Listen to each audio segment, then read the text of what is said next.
মা শব্দটি খুব ছোট, কিন্তু গুরুত্ব অপরিসীম। আমার চোখে আমার মা এক অনন্য নারী। ছোটবেলা থেকে মাকে যত দেখছি তত অভিভূত হয়ে যাচ্ছি।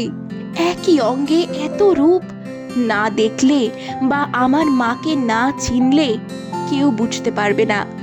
সকাল থেকে রাত সারা দিন মার নেই কোনো বিশ্রাম। একই সাথে সংসার সামলানো আর বাইরের কাজ সবই সুন্দর সাবলীলভাবে করে চলেছে। আর মুখে রয়েছে এক অনাবিল হাসি আর স্নিগ্ধতা।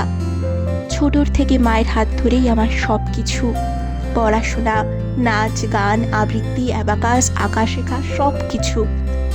আমি ছাড়াও মার সব দিকে নজর। আমার ঠাকুমা দাদুর সব দায়িত্ব মার হাতে। মা ছাড়া তারাও যেন অচল। তাদের কাছে আমার মা বৌমা নয়, তাদের মেয়ে। আমার কোনো ভালো খাবার, কোনো সুন্দর জামা কাপড় বা যা কিছুর ইচ্ছে হয় সেটা সাথে সাথে পূরণ করে। আমার না বলা কথা, আমার যাবতীয় আবদার পূরণ করে আমার মা। ঘরের পুজো দেওয়া থেকে ঘর পরিষ্কার সবেতেই মা। এ তো গেল ঘরের কাজ। এর সাথে আমার মা একটা বেসরকারি প্রাইমারি স্কুলের শিক্ষিকা, সাথে ফিজিওথেরাপিস্ট। এই সব কিছুই মা খুব সুন্দরভাবে দক্ষতার সাথে সামলায়। আমার মা তার স্কুলের ছাত্রছাত্রীদের কাছে খুবই প্রিয় শিক্ষিকা। আবার অপরদিকে মা তার রোগীদের কাছে সমানভাবে প্রিয়। তার মিষ্টি ব্যবহার তাকে সবার থেকে আলাদা করে দেয়। আমার মা সমানভাবে এগিয়ে যায় যে কোনো সাংস্কৃতিক অনুষ্ঠানে, নাচে, গানে, আবৃত্তি, কোনো কিছুতেই পিছিয়ে থাকে না আমার মা।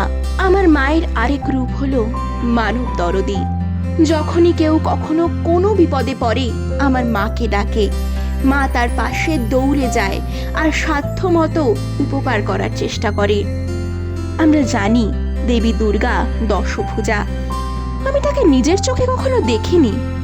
আমার চোখে তাই আমার মাই দশভুজা।